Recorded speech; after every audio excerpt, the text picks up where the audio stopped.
Good evening, all. I welcome you all on this channel, IAS with Swapnil. Let us begin today's session. So, look at the first question. With reference to the Pradhan Mantri Kaushal Vikas Yojana, consider the following statements. The first statement says it was launched in July 2015 under the Skill India mission. Absolutely correct. Second statement says the scheme is implemented by the Ministry of Skill Development and Entrepreneurship through the National Skill Development Corporation. This statement is absolutely correct. The third statement says each candidate enrolled under this scheme is eligible for a monetary reward of rupees 1000. No, that's not 1000, that is 500 bucks, right? Not the 1000 bucks. Transferred through the direct benefit transfer. This is correct. So third statement becomes incorrect here. The question is which of these statements given above is oblique are incorrect? So correct answer would be C for Calcutta. So only 3 would be the correct answer. So look at the explanation part. This scheme was launched in July 2015 under the Skill India mission. It is implemented by the Ministry of Skill Development through the NSDC. And the monetary reward is of 500 rupees. Why this topic was in news? Because recently CAG published a detailed report on the implementation of this scheme and CAG found various irregularities, right? So CAG को यहाँ पे multiple irregularities मिली हैं इस scheme के अंदर, इसलिए ये topic news में था. Now let's move on to the next question. With reference to rabies, consider the following statements. The first one is rabies is a vaccine preventable zoonotic disease. Zoonotic viral disease. Absolutely correct. Zoonotic means a disease which is spread from animals to human beings, right? So basically, it is a zoonotic disease and a viral one. Absolutely correct. The second statement says it is caused by the DNA virus. No, it is not caused by the DNA virus. It is caused by the RNA virus, right? So the second statement is incorrect here. The third statement says India's National Rabies Control Program, it aims to eliminate rabies by 2013. This is absolutely correct. So which of these statements given above is oblique are incorrect? So only 2 will be the correct answer, B for Bombay, right? Why? Because it is caused by the RNA virus, not the DNA virus. Now look at the explanation part. So look at this one. This topic was in news recently. The cruel and expensive disease of India's most impoverished, right? Of the 59,000 rabies mediated human deaths in the world every year, India represents a third, around 20,000, and more than any other country according to the paper. तो world में सबसे ज्यादा जो rabies death हो रही हैं वो India में हो रही हैं, right? Now let's move on to the next question. The next question is what is Nalayira Divya Prabandham? The correct answer is composition by the Alvars compiled in the form of anthology, right? So it is nothing but the Tamil Veda. This is known as the Tamil Veda. अब South India में अगर आप जाएंगे तो South India में आपको basically 2 important sects मिलेंगे. First one है Alvars. First one those who believe in Vaishnavism, those who follow Vaishnavism, and the second one is Nayanars, those who follow the Shaivism, right? तो 2 मेन यहाँ पे sections available हैं. So do remember that is the composition by the Alvars compiled in the form of anthology, right? तो correct answer हो जाएगा A. A for Ahmedabad. So now look at the explanation part. Correct answer is A. So it is a collection of 4,000 Tamil devotional hymns composed by the Alvars, the Vaishnavites, saints, poets of South India. It is considered as the Tamil Veda and the Sri Vaishnav tradition, right? So do remember this one, Tamil Veda or Dravid Veda. Now let's move on to the next question. So look at the question number 4. Under which one among the following articles of the Constitution of India a member of a civil services, whether of the union or of a state, seeks protection from the unlawful dismissal from the services? The correct answer here is Article 311. So Article 311, it provides protection to the civil servants serving either in the union or in the state, right? So do remember, the correct answer would be Article 311, means B for Bombay would be the correct answer. So look at the explanation part. Article 311 of the Constitution of India, it provides safeguards to the members of the civil services of the union or a state against the arbitrary dismissal, removal or reduction in rank, ensuring the protection from the unlawful termination. So basically constitutional protection यहाँ पे civil servants को मिला हुआ है under Article 311. Now let's move on to the next question. So question number 5. Which of the following statements are correct with regard to the UN Convention on the Law of the Sea? The first statement says Unclause authorizes the United Nations Security Council to take direct action in dispute between the states over the sovereign rights in the exclusive economic zones. No, that is absolutely incorrect. इसके लिए multiple organisations हैं, चाहे वो international court of justice हो या फिर international tribunal on the law of seas हो, तो मल्टीपल यहाँ पे ऑर्गेनाइजेशन है, राइट, जैसे ITLOS, International tribunal on the law of Seas. So इस तरह के ऑर्गेनाइजेशंस यहाँ पे इंटरफेयर करते हैं, ना कि directly UN security council. So the first statement is absolutely incorrect. So if I eliminate the first statement, the correct answer would be C for Calcutta. That would be 2 and 4, right? Unclause defines contiguous zone and specifies their functions. Absolutely correct. Both the United States and India have ratified the unclause. No, that's not correct. India has ratified, but not the America. So third statement is absolutely incorrect here. Fourth statement says unclause grants certain rights to the landlocked states. Absolutely correct. So 2 and 4 both are correct here, right? So C for Calcutta would be the correct answer. Now let's move on to the explanation part. The unclause does not authorizes the UN Security Council to directly intervene in the EEZ disputes. Disputes are settled through ITLOS या फिर ICJ or the arbitral tribunals, right? Now let's move on to the next question. So question number 6, with reference to the National Council for Cement and Building Materials, consider the following statements. It was set up in 1962 as an apex research and development organization related to cement and building materials. Absolutely correct. The second statement says it functions under the administrative control of the Ministry of Heavy Industries. No, that's not correct. It functions under the administrative control of Ministry of Commerce. उसमें भी DPIIT के अंदर ये काम करता है. So statement number 2 is absolutely incorrect here. Right?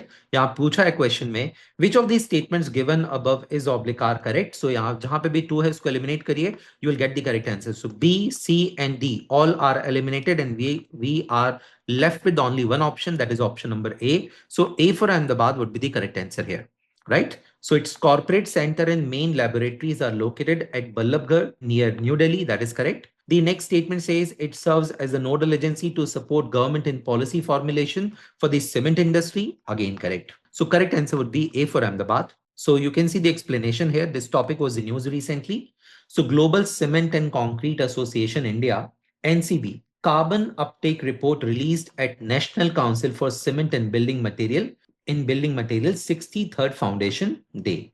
So gypsum board testing and micro characterization laboratories inaugurated, right? Now let's move on to the next question. So question number 7, with reference to the Koringa Wildlife Sanctuary, consider the following statements. The first statement says it is a part of the Godavari estuary and has the second largest stretch of mangrove forest in the country. Absolutely correct. Largest mangrove forest kahan pe? Sundarban. It is in West Bengal. Second statement says it is a breeding ground for the olive riddle turtles. It is also correct. Orissa में सबसे largest जो breeding ground है that is available, right? उसके बाद फिर यहाँ पे आंध्र प्रदेश में भी available है. The third statement says the Asian waterbird census, which enumerates the waterbirds here, is conducted under the Ministry of Environment, Forest and Climate Change. No, that is not conducted directly by the Ministry of Environment, Forest and Climate Change, but under the supervision of the Bombay Natural History Society, BNHS, right? Along with the Wildlife Institute of India. So the third statement is incorrect here. तो जहां पे भी third है उसको eliminate करिए और वैसे भी यहाँ पे इनकरेक्ट पूछा हुआ है, सो थर्ड को हमें पिक करना होगा. The sanctuary is located in Andhra Pradesh. Absolutely correct. So only 3 will be the correct answer, right? So B for Bombay would be the correct answer. Why? Because the demand is incorrect. Incorrect statement pick करना था. So B for Bombay would be the correct answer here. Now let's move on to the explanation part. Why we picked up this question? The reason is the 40th Asian waterbird census on January 10-11 in Godavari estuary, right? So it was in news recently. So do remember. Now let's move on to the next question. So question number 8, with reference to the Bombay Natural History Society, consider the following statements. Statement number 1 says it is an autonomous organization under the Ministry of Environment and Forest. No, it is an autonomous organization. It is a civil society, basically an NGO, but it is not under the Ministry of Environment and Forest and Climate Change. So the first statement jo hai, that would be incorrect. Right? So the first statement would be incorrect. It is indeed an autonomous organization,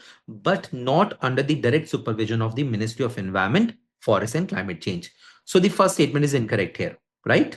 अब यहाँ correct पूछा हुआ है तो A is eliminated and D is eliminated. So both these statements are eliminated here. 2 is common, means 2 would be correct. So it strives to conserve nature through actions-based research, education, and public awareness. Absolutely correct. It organizes and conduct nature trails and camps for the general public to create awareness. Both are correct. So correct answer would be C for Calcutta, 2 and 3. Right? Now let's move on to the explanation part. So it is not an autonomous organization under the Ministry of Environment and Forest. It is an autonomous non-governmental organization, although it works closely with the government. तो independently काम करती है, हालांकि close cooperation में काम करती है. Right? That's the correct answer. So look at the next question, question number 9. With reference to the CAG, Comptroller and Auditor General of India, consider the following statements.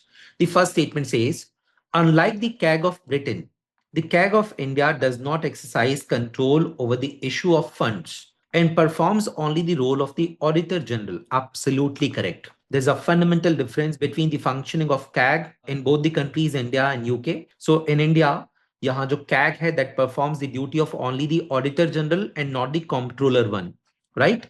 So that is correct. Second statement is the CAG audits expenditure from the Consolidated Fund of India and the Consolidated Fund of the state. Absolutely correct. The third statement says the CAG audits the accounts of the government, corporations, public sector undertakings, and bodies substantially financed by the government. It is also correct. The fourth statement says the CAG submits audit reports directly to the Public Accounts Committee for the examination. This is not correct. CAG submits reports to whom? To the President of India, not directly to the Public Accounts Committee. Do remember, it is the oldest committee of the Parliament of India. It was set up somewhere in 1921 with the strength of 22, right? So 22 is the total strength.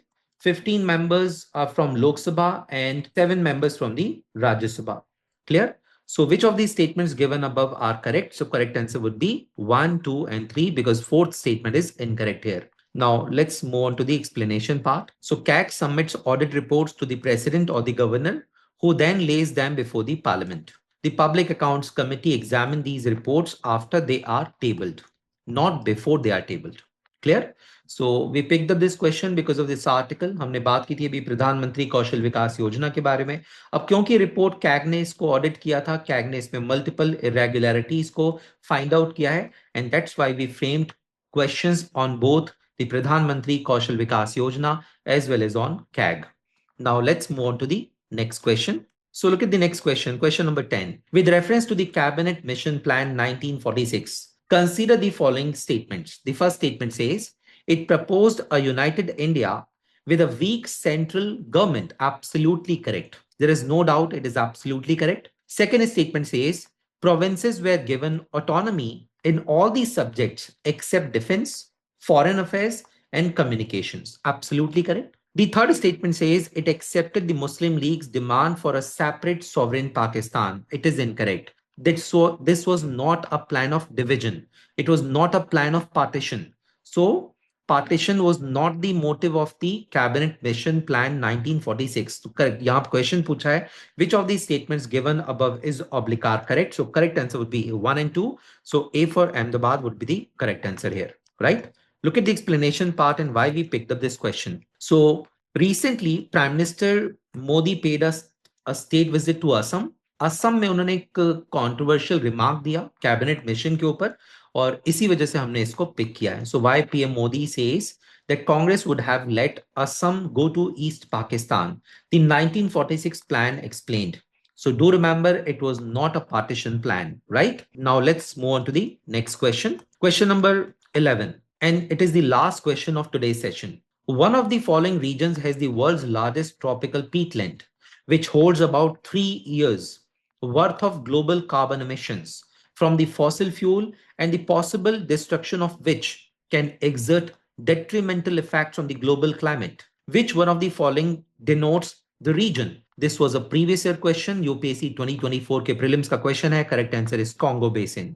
Right? So that's the correct answer. Look at the explanation part. So you can see here the peatland. So a peatland is a wetland where waterlogged conditions slow plant decomposition, causing dead organic matter, means peat, to accumulate, making them crucial for the global carbon sink. Biodiversity hotspot and regulators of the water, storing vast amounts of carbon, supporting unique species, and helping with food drought control, right? So this is the Congo Basin peatland. याद रखिएगा इसको. So it hosts the world's largest tropical peatland complex, right? So guys, it was more than enough for today's session. तो चलिए दोस्तों, मिलते हैं next session में. Bye bye, take care, जय हिंद.